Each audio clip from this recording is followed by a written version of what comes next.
Thank you for joining us this evening for our first student event of the season, featuring finalists from SNHU's 2021 Fall Fiction Contest.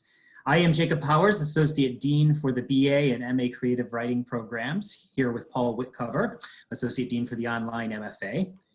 Hosted by our online literary journal, the Penmen Review, the Fall Fiction Contest is in its 7th year, and over 650 submissions were received this year, and only 5 finalists were selected for publication in the journal.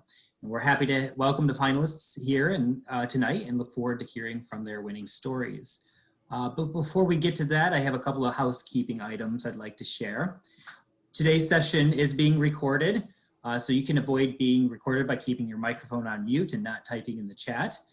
By participating in the meeting, unmuting your microphone or participating in the chat, you are consenting to being recorded.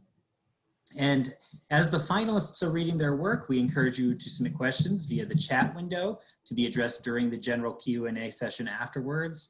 But please keep in mind that due to time constraints, we may not get to every question. So, all right, well, we are very excited to share a night of reading with you. Our first story is Chamomile by Brittney Cray. Brittney Cray was born, raised, and currently resides in Texas. Presently, she is working on an English language and literature bachelor's degree and is current member of Sigma Tau Delta, the International English Honor Society, which they just had a celebration today, so congratulations. Cray struggles with mental illness and believes in the power of literature to connect people, foster innovation, amplify diverse voices, and contribute to the global conversation. The story is an interpretation of how depression could manifest itself in a speculative, physical way.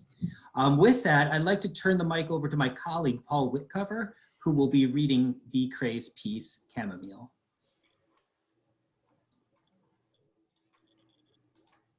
Thanks, Jacob. I just want to check and make sure my mic is working.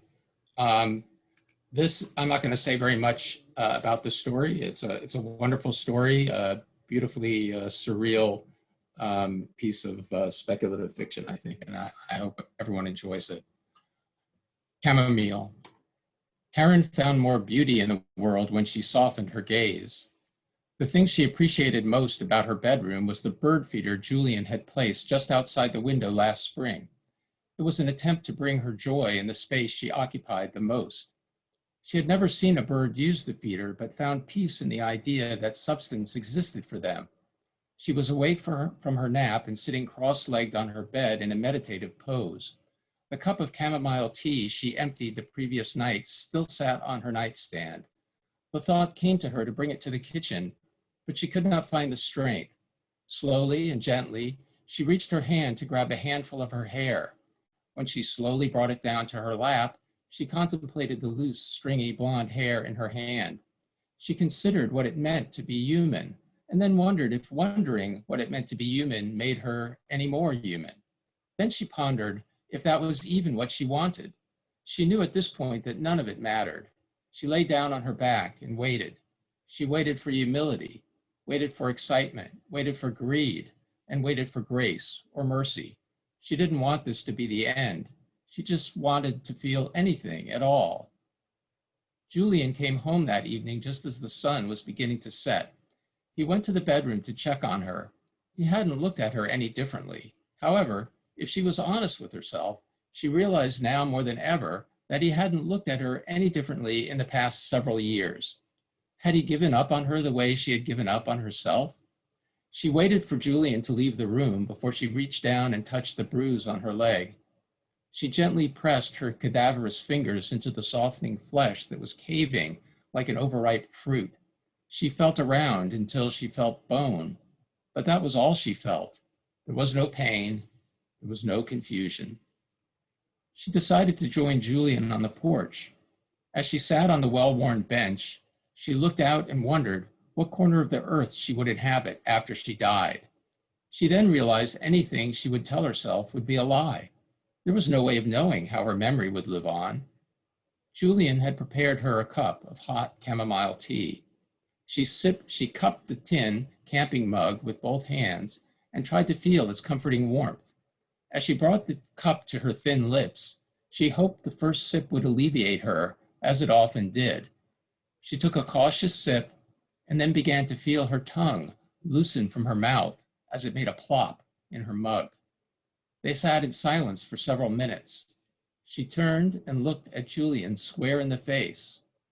She saw her own reflection in his eyes. She stared long and hard, not to see herself, but in an attempt to see how he saw her. The beauty of the trees and the breeze on her face was too much for her. Julian turned to her and began to make an effort to soothe her with kind words. Karen wanted his loving message to wash over her, but just as she began to process his words, her ears began to slide down her sunken cheeks. They landed on her lap, and she shooed them off quickly as if two unwanted spiders had just jumped on her. She decided to retreat inside. At the door frame, she paused just for a moment, long enough to look back and realize the skin on the bottom of her left foot had stayed on the porch. It was the opposite of a footprint. She went in and lay down on their sapphire velvet couch. Julian had wanted a sofa for decor, but she argued for comfort. Julian won. The space she was existing in was altering. As she draped her thin, frail arm off the couch, it fell off. The thud it made on the hardwood floor was softened by the skin and the few muscles covering the bone. It was then that she realized her plan was a good idea. She ever so gently and ever so slowly got up, walked to the drawer in the kitchen, and removed the packet of chamomile seeds. The packet was from 2 springs ago, when she had just started to lose interest in the things that used to bring her joy. They were supposed to be planted in hopes of making her own tea.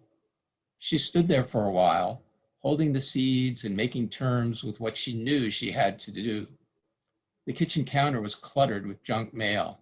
She laid the seed packet on top of the pile of unopened mail. She carefully began to remove all her clothes from her fragile frame with her remaining hand. Even though she could not fold the clothes, they lay in a pile on the kitchen floor, as if that's where they were meant to be. She then gathered the seed packet and made her way to the back door that led to the sunroom.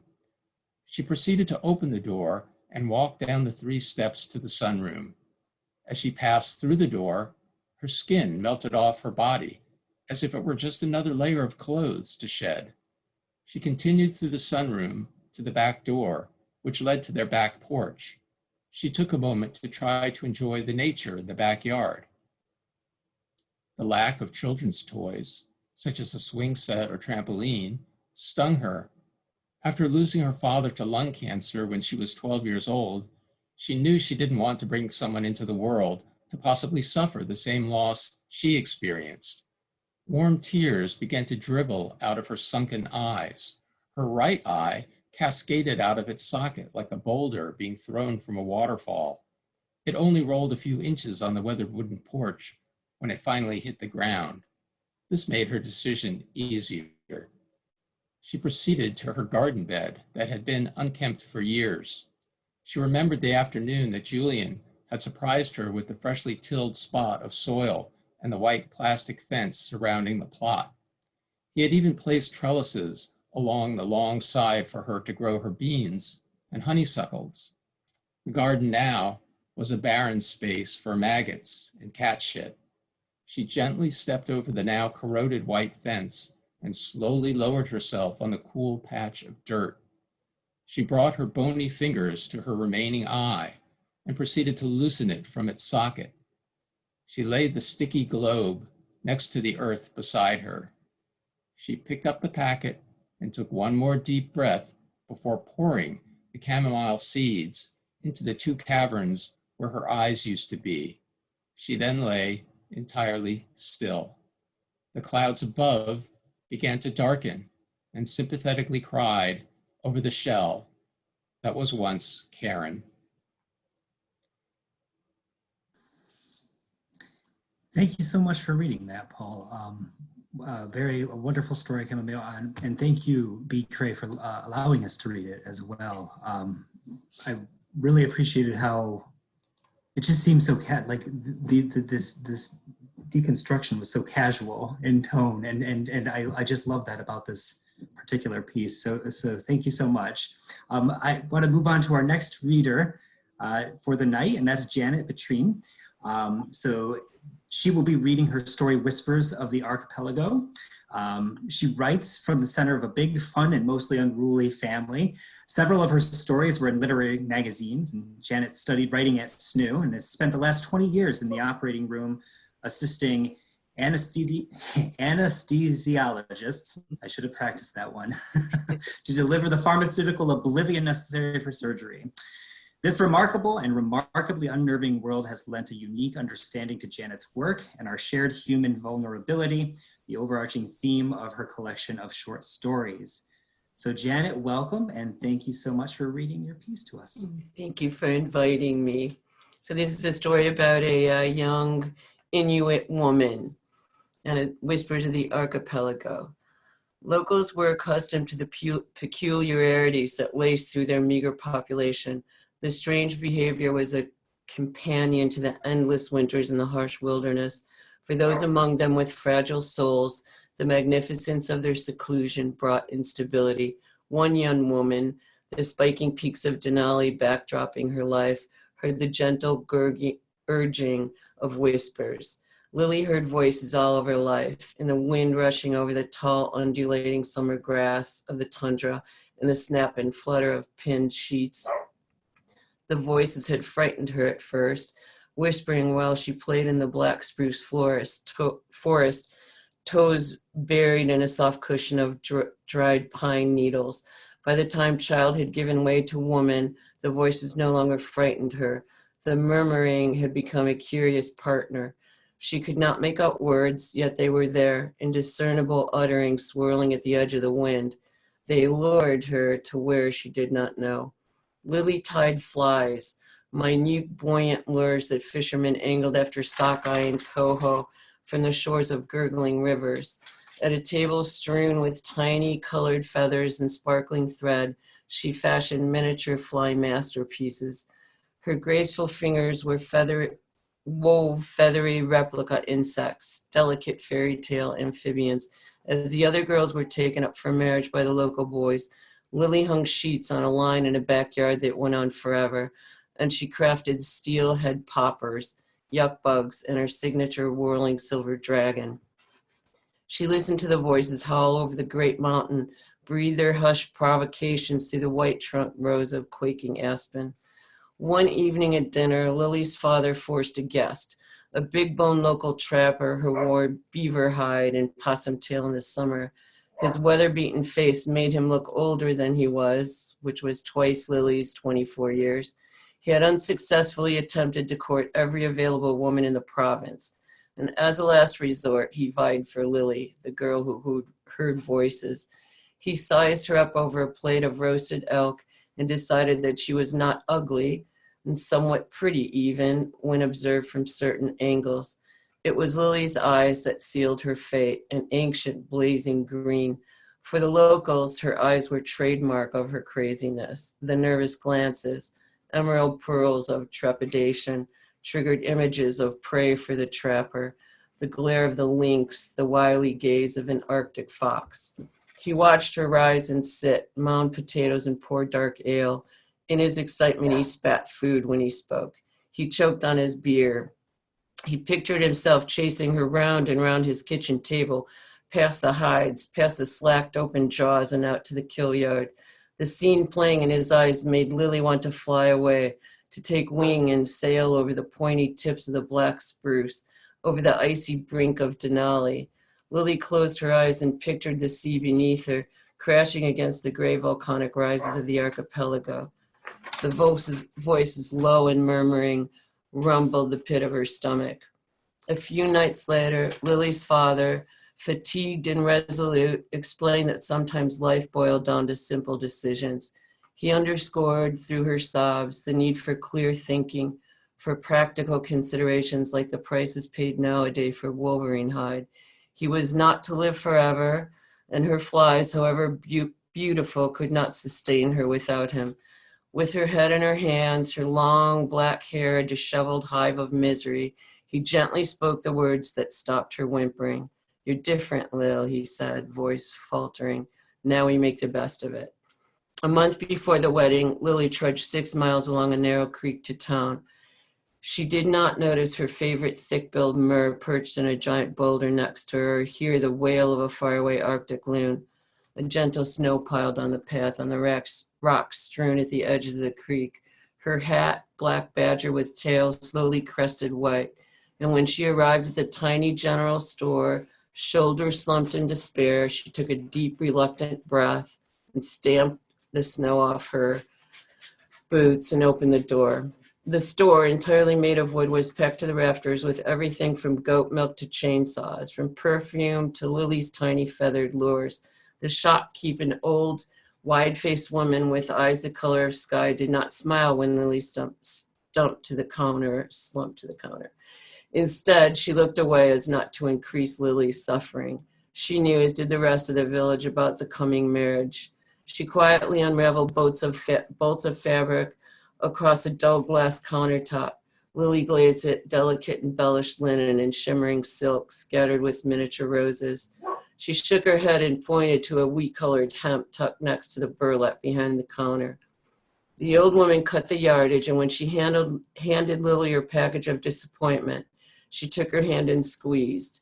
And in a moment, the young and the old woman exchanged pities.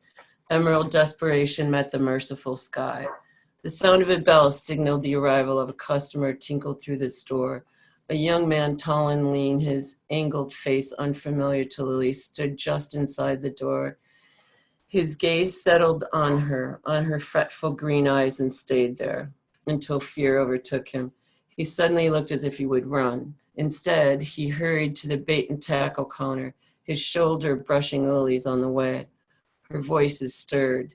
The worn planks of the floor creaked loudly as the old woman waddled to meet him. A slight left-sided falter made the bottom of her skirt sway back and forth. Brightly colored miniature flowers, sprigs, and leaves embroidered at the bottom scraped the sealskin tops of her mukluks. Without a word, she handed the young fisherman 6 of Lily's glimmering silver dragons. Taken by an overwhelming urge of curiosity, Lily went to him, eyes flashing, and blurted a question. "Do you like the silver dragons?" He didn't answer. He looked instead at the feathery creatures in her hand, then nervously back at the shopkeep. She smiled politely and began again. "Is it grayling? Do you fly for grayling in the winter?" The look on his face flattened Lily's smile. It extinguished the excitement that had burned in her stomach like an ember. She had seen the look all her life, a panicked recoil, a tangible fear that her disarrangement might be caught like a fever. The shopkeeper quietly took his hand and scooped up the silver dragons. She nodded, which meant he could pay next time. She put the flies in a small brown bag, and before he hurried away, he looked again into Lily's unruly eyes and the whirlwind of sentiments raging within them. Lily heard a rush of whispers. The murmuring voices braided together, conjoined.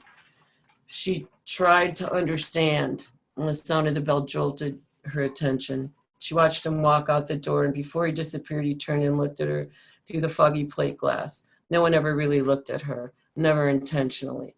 And for a brief moment, the embers flared again. Her anxiousness stilled, and the voices settled into silence. "He slides along the great river," the old woman pointed, a gnarled hand southward. "He comes alone, a nudo," she said. Her voice was sad like the word, "all the way from the islands, and he does not speak." She shook her head slowly. "Mute," she said. The wedding dress hung from her shoulders like a formless shroud, without the slightest design or pleating, no carved scrimshaw buttons, no fringe, no meticulous needlework. The church was made of glacial rock and polished crisscrossing logs of jack pine and tamarack. It was cold and gloomy, the winter's midday sun blotted out by a heavy snow. A handful of nearly spent candles sent shadows of the only guests, Lily's father and the old shopkeep, bumping over the pews. Lily stood 3 feet from her groom. The trapper, quivering in excitement, glistened with sweat, and a buckskin tunic stretched taut over his swollen belly. Lily closed her eyes and waited for the vow that would crush her soul. The constant whispering, chaotic and urgent, through the night suddenly changed, and for the first time in her life, she heard the faint formation of language. a single word. She strained to hear it. The missionary cleared his throat. "Speak now," he said, "or forever."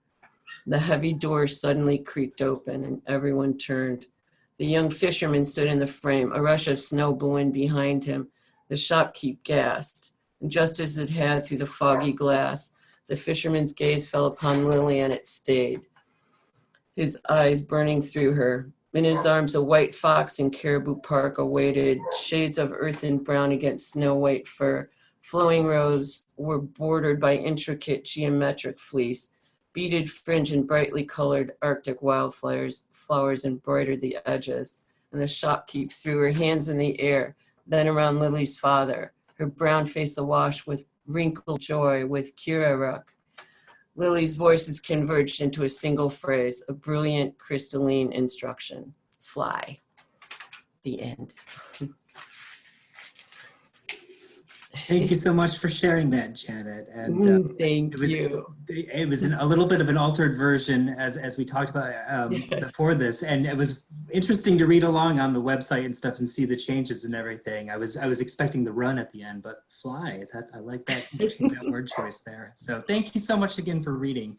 I'm going to go ahead and hand it over to Paul now, and he's going to go ahead and introduce our next reader. Thanks, Jacob. Yeah, that was very interesting to read along and see the changes that Janet had made. What a beautiful, dense, descriptive story. I feel like there was an entire novel packed in there. Our next story is On the Lake by Brian Reickert. Brian lives with his wife and son in Danvers, Massachusetts, where he also teaches high school ELA at Essex Tech. He writes poetry, short stories, and longer fiction, and his work has appeared in the Penmen Review before, as well as a few other small literary mags. He is currently pursuing his master's in English at SNHU and is looking forward to completing his degree this summer. And without any further ado, I will hand it over to you, Brian.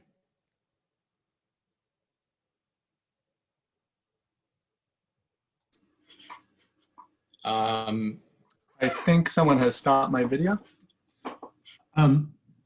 Is there an option to start the video? It says you can't start your video because the host has stopped it. Oh, Mike, can you help him out? Yes, he should be able to now. Yep. Awesome. Whoop. All right, there we go. Thanks, Brian. Take it away. Thank you. And thanks for giving me this opportunity. This is On the Lake. Mark stepped into the canoe, sat on the cane seat, planted an oar on the rocky lake bottom, and pushed away from shore. Dylan waved goodbye to his mother, who stood barefoot in the sand. It was dusk, nearly too late to be on the lake. Mark didn't turn or wave. The breeze was cool on his face, and the effort of paddling felt good in the muscles of his arms and back. Dylan laughed and plunged his hand into the waves that spread from the bow. He talked quietly to himself and stared into the darkness below the water's surface, opening and closing his fingers, feeling the pull of the current. Mark glanced over his shoulder. She was gone. He slowed his pace and paddled along the shore. "Dada, where do fish sleep?" Dylan asked. "Down on the bottom, in the plants that grow there." "Do fish dream?" "Yes, I suppose they do." "Like Levi? They dream like dogs dream?" "Yes, like Levi, only fish don't run or chase squirrels in their dreams. Fish swim in their dreams." Mark imagined Allison walking the dirt road back to the cottage. The road made a channel through the forest. Allison walked barefoot, careful to avoid rocks and debris. Mark watched her ascend the front stairs and disappear. They turned the corner on Emerson Cove, and the lake opened before them. Dylan turned and leaned onto the bow of the boat, his arm hanging over the side, his chin resting on the spot where the curves converged. He pointed to a heron standing in the grass near the shore. "Dada, what's that bird?" "That's a heron. He's tall." "Do you see how he stands on one leg?" "Yes. How does he do that, standing on one leg?" "Practice. He stands on one leg all his life." Dylan laughed. That's funny, Dada, standing on one leg when a bird has two. It helps him to hunt. Eagle Lake is long and wide. Its banks are dense with birch and pine. Cottages and cabins dot the shore. The dusk light fades. Already the days are so short, it will be dark soon. A flock of geese cuts across the sky. Dada, what are those birds? Canadian geese, buddy. Why do they fly like that way? They take turns leading the flock. Why do they take turns? When the leader gets tired, he falls back and another takes over. Do they fly a long way? Yes, a very long way. Dylan picked a stone from the canoe's floor and tossed it into the lake. Mark stopped paddling and rested the oar across his knees. He looked at the veins of his hands and his forearms. They were thick with blood. He reached forward and zipped Dylan's jacket up around his neck. Are you cold? No, Dada. Where's the sun going? To the other side of the earth. Does it go under the ground? No, the sun is deep in space, far from Earth. It looks so close because it's so big. One Saturday, 7 years ago, when Allison was pregnant, they drove to the museum and walked among the outdoor sculptures. Allison's belly was round and full. The world was thick and green. As they sat in the shade of tall pines, 10-foot aluminum sharks hung from the trees above. The sharks' bodies were bent to suggest the circles in which they might have turned. Mark lay on a bed of soft needles. Allison sat on the wide, level-cut stump of a long fallen eastern white. The sky is pink, orange, and purple. The wind has ceased, and the water is still and smooth. Dylan sits on a cushion on the floor of the canoe, his back against the wooden seat. Dada, the sky is all colors. The sun is setting. What makes the colors? Gases in the atmosphere. What's atmosphere? The atmosphere is like a blanket around the earth. It protects us from space. What is space, Dada? Space is emptiness, Dylan. It's what the earth and the sun and all the universe moves in. Last night, Allison did not look at him as she spoke. He sat at the kitchen table. She stood with her back to him, her arms folded across her chest, staring out through the sliding glass door. Mark watched her reflection in the darkness of the glass as she spoke. I'm barely here sometimes, and if I'm here at all, it's only as a membrane, a curtain between this and everything, or nothing. I'm not sure. What was I to say? How did she interpret my silence? As patience? That Saturday at the museum 7 years ago, Mark and Allison sat in the shade beneath the sharks that turned in the trees. Allison sat cross-legged, eyes closed. Mark lay on his back, watching the afternoon sun filter through the limbs. You know, Allison said, smiling, I think he likes it here. She brought her hand to her belly. He's moving so much. All this sun and fresh air is making him restless, Mark replied, raising himself on his elbow. He wants out. Allison opened her eyes and said, I wish we could stay right here forever. A fish broke the surface of the water, and then another. Mark thought of the vacation he went on with his parents to the Rhode Island coast. He remembered eating crab cakes and drinking cola in the sun. He remembered the fear and the excitement he felt as humpbacks breached beside the boat. They lifted their thick, shimmering flukes and pounded the water's surface. Later that afternoon, he and his parents walked along the pier and watched them unload the day's catch. The smell of the fish overwhelmed Mark, and he vomited into the green ocean. That evening, his temperature rose, and as he groped his way toward the bathroom of the rented cottage, he heard his parents arguing in the kitchen. His father pounded the table. His mother cried. Mark stumbled into the bathroom and vomited into the sink. The following morning, he lay in bed, drenched in sweat and shivering with chills. His father patted his forehead with a damp cloth. His mother sat beside him, holding his hand. Mark cleared his throat and spat into the lake. Dylan was asleep. Mark took off his own jacket and laid it over his son. The first stars pierced the dim sky overhead. The moon was nearly full. Help me to be strong, to be patient. Mark closed his eyes and breathed deeply. He imagined himself becoming empty. He opened his eyes and watched Dylan sleeping. He rested the oar across his knees and reached down to wake him. Your neck is going to get sore, buddy. Are we home yet? Almost. Are you cold? No. As they neared Emerson Cove, Mark slowed his pace. The form of the shoreline was indistinct.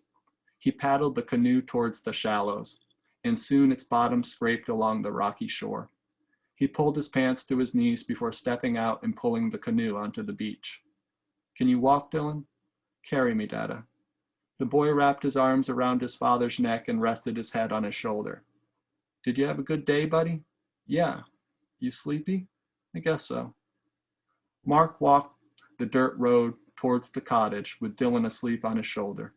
The trees were tall and full, and the road was dark. By the time they reached the cottage, the sleeping boy had grown heavy in his arms, and his breathing had slowed to a light snore. Mark carried Dylan up the narrow stairwell and laid him in bed. He removed his sneakers and clothes and covered him with a blanket. He pushed the hair from his forehead and kissed him. He closed the door and walked downstairs. Allison stood at the sink. Her sleeves rolled to her elbows and her hair pulled back from her face and pinned behind her head. As Mark walked into the kitchen, she glanced over her shoulder. "How was the lake?" she asked, turning back to the sink. "Great. A little too dark, though. I had some trouble finding the cove." "Where is he?" "Upstairs, asleep. I had to carry him home." "He had a long day." "Yeah, it's been a long day." Allison turned off the water and dried her hands. She walked to the stove and filled a mug from the steaming kettle. She placed the kettle back on the stove. "Mark," she said. He leaned against the fridge and crossed his arms. "Yeah," he responded. "Listen," she said, and then was silent. He pushed away from the fridge and walked to the sliding glass door. The glass reflected his image. He stepped closer, and his face disappeared. The outline of his head framed a view of the back deck, beyond which columns of trees receded into darkness. Wow. Thank you so much for that story. It's got so many great levels to it. There's the relationship between the father and the son is so simple, so poignant, just beautiful. Thank you. And against the backdrop of a marriage in trouble, it seems like. Mhm. Really, really powerful. Thank you. Thank you. I'm going to introduce our next reader, Amanda Koprowski. Amanda is here to read her story, Between Here and There. Amanda writes fantasy fiction and other imaginary stories. She currently lives in Philadelphia with 2 cats and several plants she has not yet managed to kill. That sounds rather ominous. Amanda, you can start your camera, and there we go, and I will turn it over to you. Okay, great. So Myra says, "Let's go on a road trip."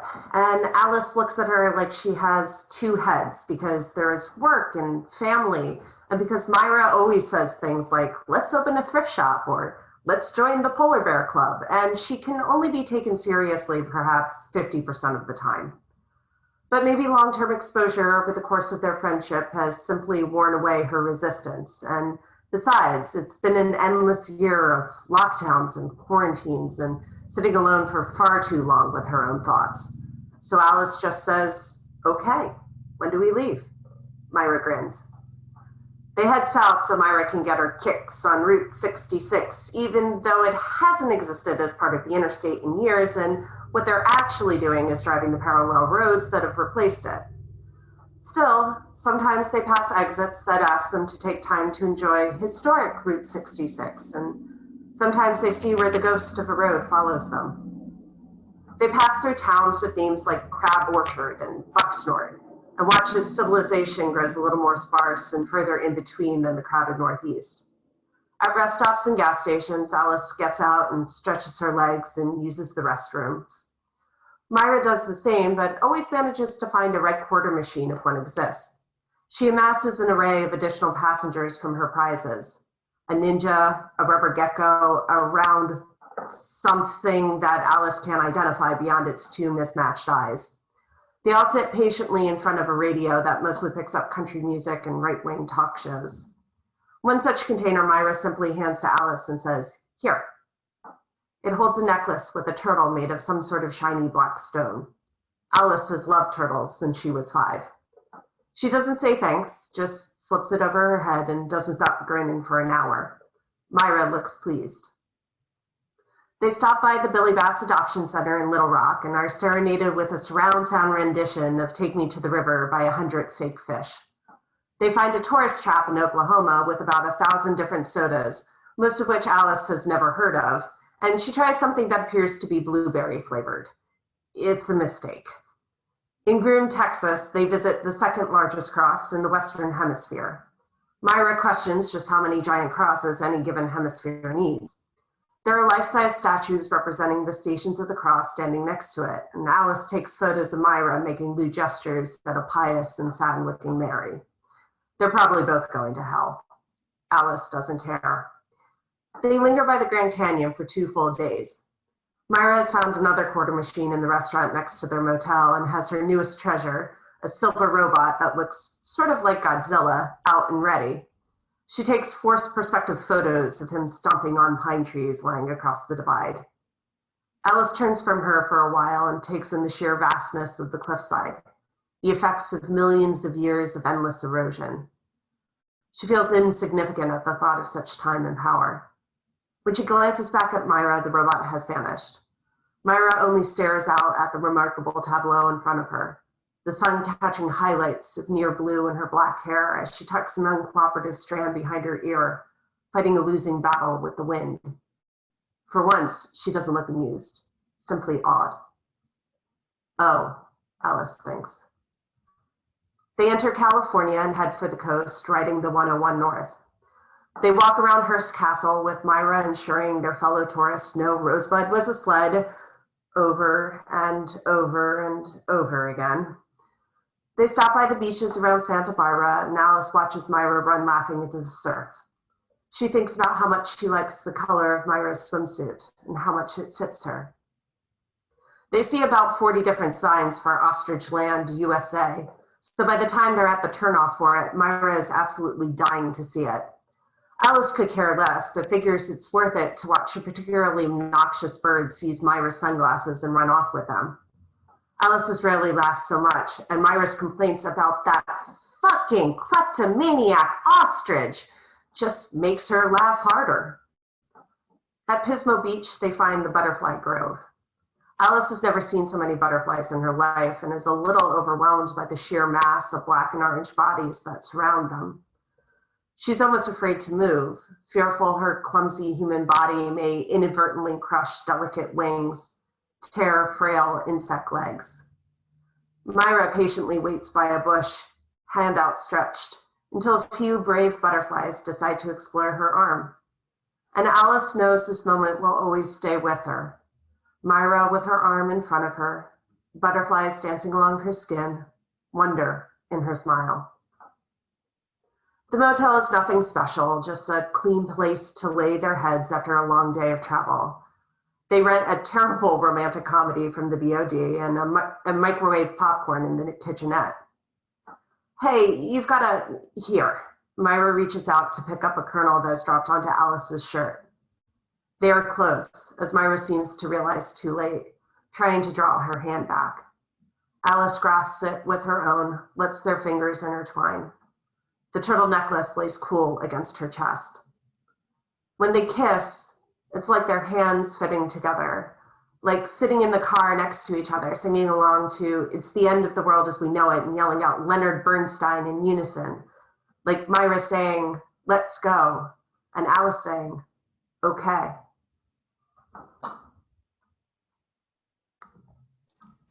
Thank you so much. What a beautiful story. And also, I was laughing and just chuckling helplessly throughout. So many great, funny touches in that story, but the slow buildup of the realization between these two friends is just beautiful. So thank you so much for that. And I'm going to turn it over now to Jacob for our next reader. Thanks so much, Paul.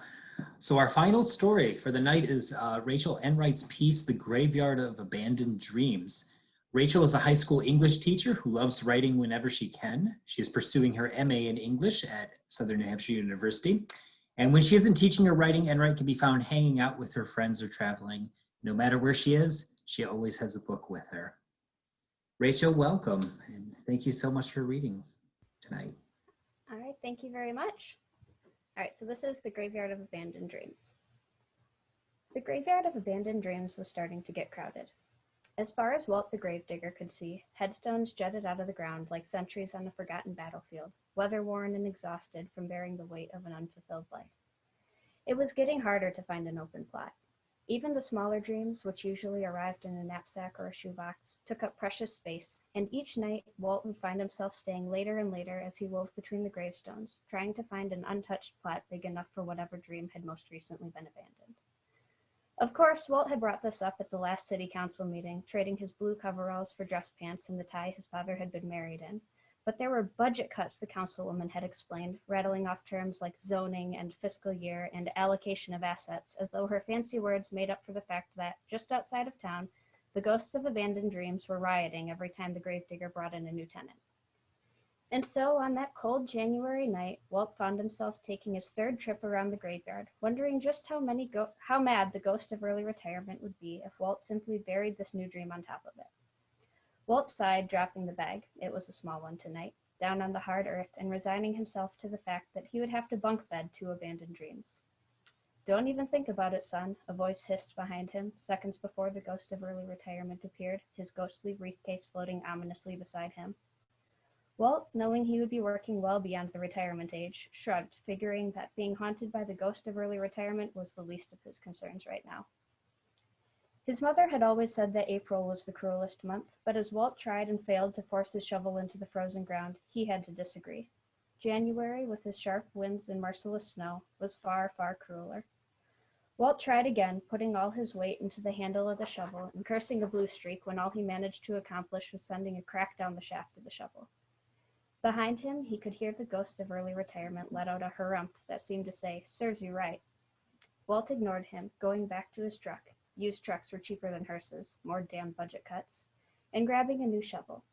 "You know what they say about insanity," the ghost of early retirement crooned. "Don't you have anyone else to haunt?" Walt shot back, fitting the point of the shovel into a divot in the ground and taking a deep breath before pushing once again. A small patch of earth, no bigger than a baseball, came loose, and Walt felt his pride swell over such a small victory. It was going to be a long night. The ghost of early retirement shook its ghostly head. "And what do you plan on doing when you have to bury something bigger than a knapsack?" he asked, gesturing at the faded green bag at Walt's feet, just as the bag moved. It moved again. "Oh dear," the ghost of early retirement said as Walt dropped his shovel, sending a loud clatter echoing across the graveyard. "Oh dear," Walt agreed, crouching down and slowly unzipping the bag. "Maybe it's Captain Wafers?" the ghost of early retirement asked. But Walt knew that whatever was in the bag, it wasn't the orange and white cat who sometimes haunted the graveyard. Other ghosts had begun to stir now, and behind the ghost of early retirement's faded form, Walt could see the ghost of a college degree, the ghost of starting a family, and the ghost of an acting career approaching. Walt took one more breath, stealing a final moment of peace before he unzipped the bag, revealing a small dream. It was glowing still, a dull, pulsing bead of light that seemed to become dimmer and dimmer with each passing second. "Poor thing," the ghost of early retirement murmured. "Someone's still holding on." This happened sometimes. Abandoned dreams would arrive at the graveyard not entirely abandoned, the tiniest spark of life still left in them. Walt would sit with them when it happened, waiting patiently until the person, wherever he or she was, gave up on the dream entirely. "Someone ought to put it out of its misery," said the ghost of an acting career theatrically. Walt ignored him. The ghost of an acting career was still upset over the fact that he had ended up here and not on a Broadway stage. "Absolutely not," the ghost of starting a family said, laying a wispy hand on the shoulder of the ghost of an acting career. "Not until they're ready." The ghosts and Walt stood in silence around the small dream, watching as it lay huddled on the knapsack. Dreams were usually abandoned in a flicker, there 1 minute and then gone the next. This one, however, seemed to be holding on. The ghost of starting a family knelt down, reaching out to put a comforting hand on the dream, only for it to pass through. She turned, looking up at the gravedigger. "Walt?" Walt hated this part, knowing what it meant both for the dream and the person who dreamt it. He knelt down, his solid form taking up the space where the ghost of starting a family had just been. "Hey," he said to the dream, his voice low and gruff and not at all the comforting type. Still, he tried to soften as he reached out, his fingers brushing light against the dream. It shivered, curling itself into an even tighter ball. Hey, Walt said again, and this time the dream peeked up at him. It's not over, the dream said in a voice so low that it could barely even count as a whisper. So that's what this was then. A dream who couldn't accept the fact that it had been abandoned. Look, Walt started, not having any idea what to say next. Why, I declare, the ghost of an acting career bellowed, and Walt was about to snap that now was not the time for theatrics when the ghost of early retirement spoke up. Walt, look. Beyond the graveyard, on the path that led down to the sleepy village at the bottom of the hill, a man hobbled toward the graveyard.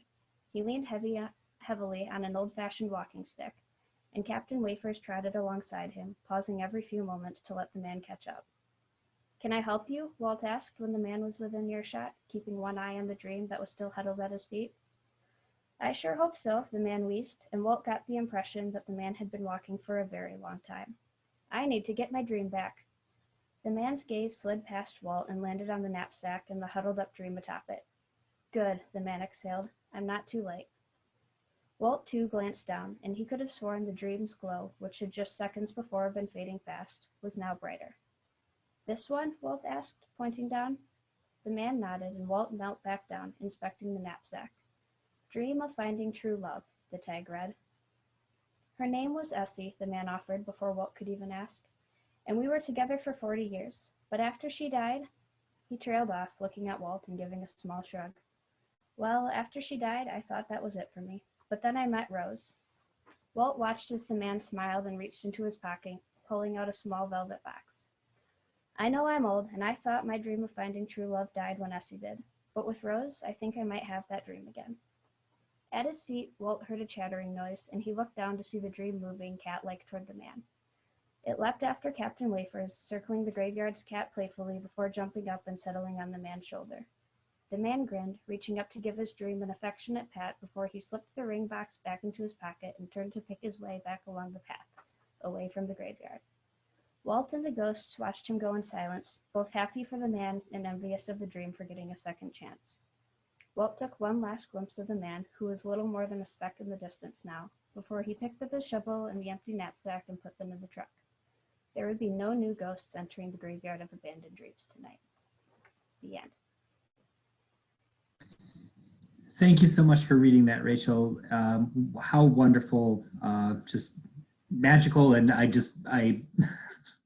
I laughed several times when the ghost of an acting career was present and stuff. It was very cool. So thank you so much for reading your piece for us tonight. And thank you to everyone for reading your pieces tonight or for letting us share them. These are just wonderful stories, and I think they really do a wonderful job of representing the Penmen Review and everything. So I think we have a little bit of time for some Q&A, a few minutes here and stuff. So Paul will probably hop back on here with me, and we can kind of go through a couple of them and facilitate them. Yeah, I did see, and by the way, Rachel, I hope you write more stories in that world, because I think it's got a lot of juice in it. Just wonderful. Thank you. There was one question here. Let me see if I can find it early up in the chat. Would love to hear more about the process these writers went through when creating their characters. So I'm just going to kind of throw that out there for any of our readers to respond to. And Rachel, since you're on camera, I'm going to pick on you. What was your process for creating the wonderful characters in your story? Well, Captain Wafers is based on my cat Gilmore.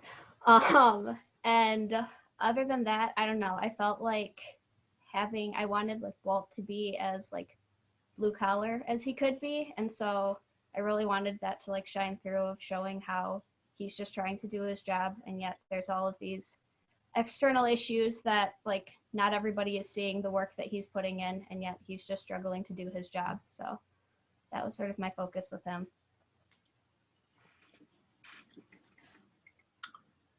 I'd like to also chime in if you don't mind. Please. I had I originally wrote this story 10 years ago, or a version of this story 10 years ago, before I was a father.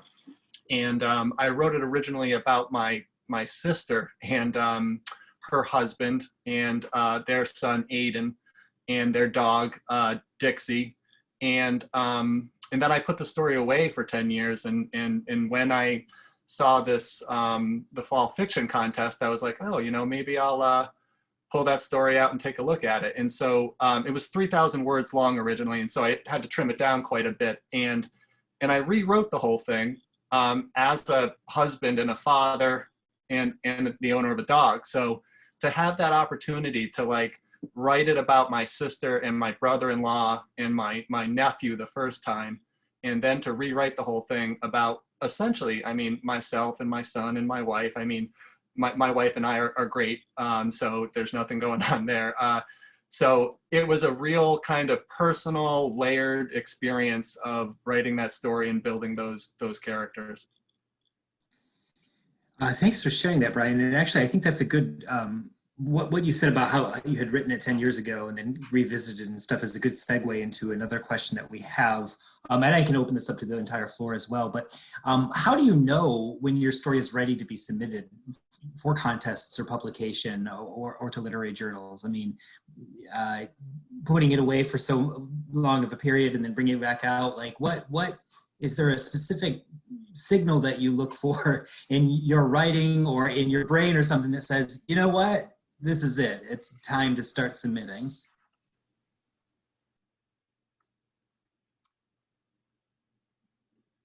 Well, I don't mean to monopolize here, but personally, I am a endless tinkerer, and I will continue to tinker on pieces until they're going to be submitted somewhere, and then I'll continue to tinker on them after as well. So nothing is ever done. And Janet, that's kind of, I mean, so you shared a piece with us that's slightly different than the one that was submitted to the Penmen review. How do you decide which version of that to submit out and stuff? How does that work?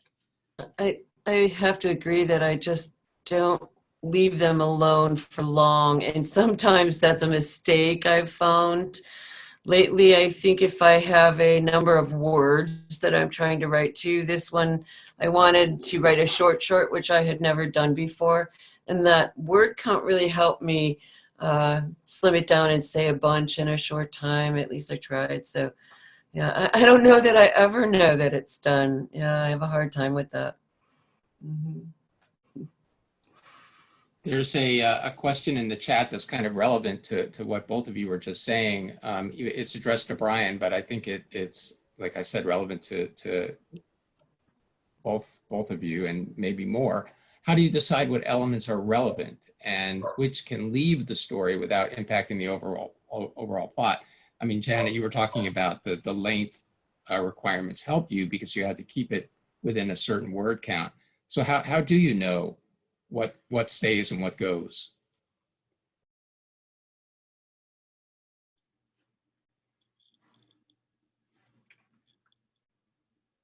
That connection. Yeah.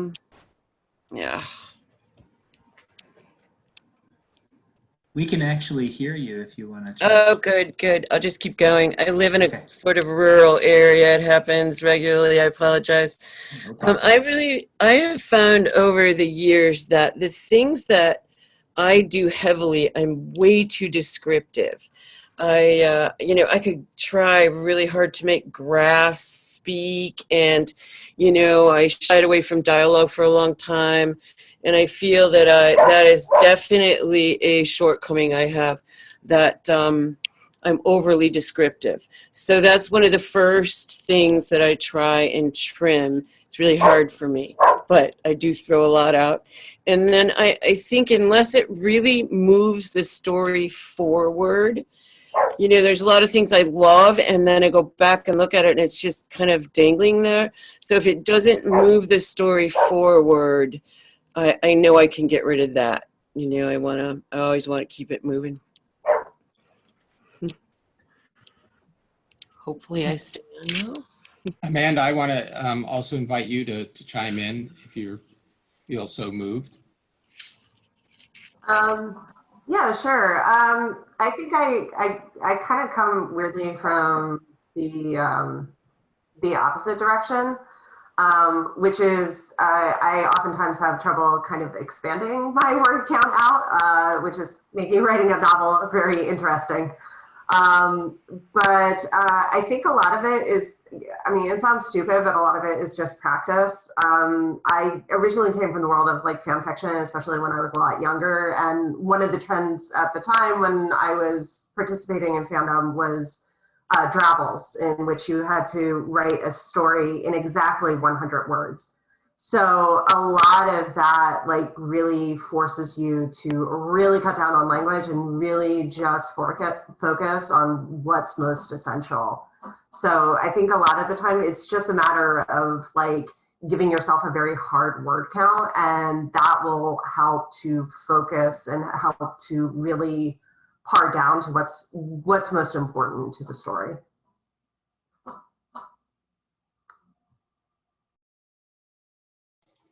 In the chat, the author of Chamomile, who's here with us, mentions that she interviewed her character in that novel in order to gain more insight into who that character was and how they would think and react. I think that's a really interesting approach.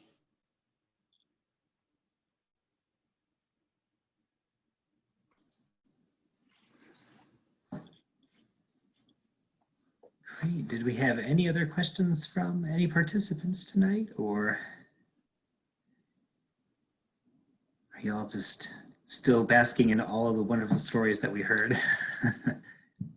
It's really nice. I have gone to a lot of readings and stuff because, you know, I've been in writing for a long time and stuff, and it's always great to have a variety, I think.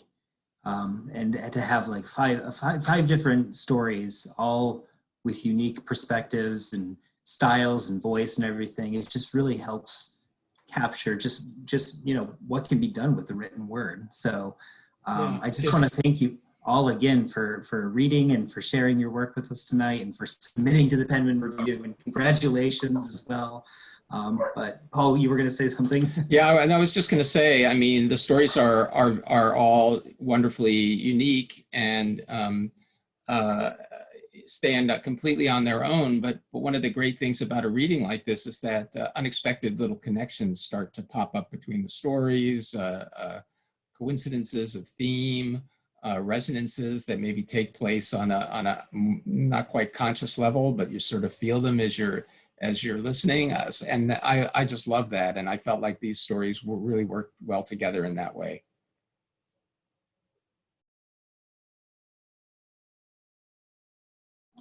I agree. I think the last couple of questions in general kind of focus on, you know, how did you all find your approach to publishing your first story? Like going back to the first time you submitted and stuff like that. Like, did you aim high at large literary magazines? Did you look for ones that you were familiar with? Did you, I don't know, use poets and writers to seek out publications and contests? How do you get your feet in the door to publication, I think is what the general question is.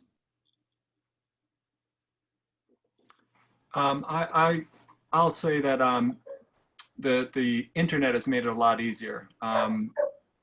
Earlier, I did use poets and writers because it was kind of difficult finding, especially as a kind of novice writer, small magazines that would be, you know, interested in what I was writing. So basically send out a lot of stuff and get used to being rejected and keep your fingers crossed. And read the magazines that you want to send your stuff to, because you have a much better chance of catching an editor's eye, or, you know, appealing to an editor when you know, or a group of editors, when you know kind of what they're interested in. And it takes a little time, you know, to send away and to get those issues, but it does, you know, obviously if you want to publish online, like the Penmen, it's a little bit easier, but I'd say that's really important.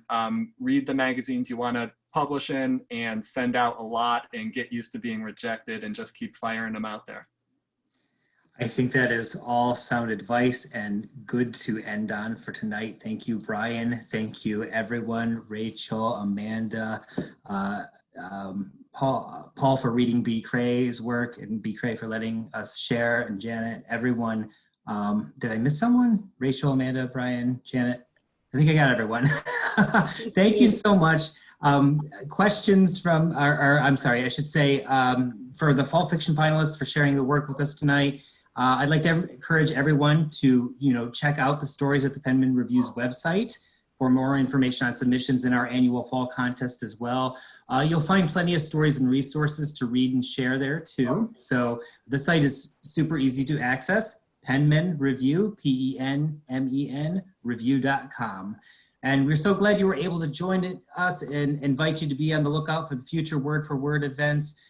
Thank you again to everyone, B. Cray, Janet, Brian, Amanda, and Rachel. Appreciate it. Have a wonderful night, everyone.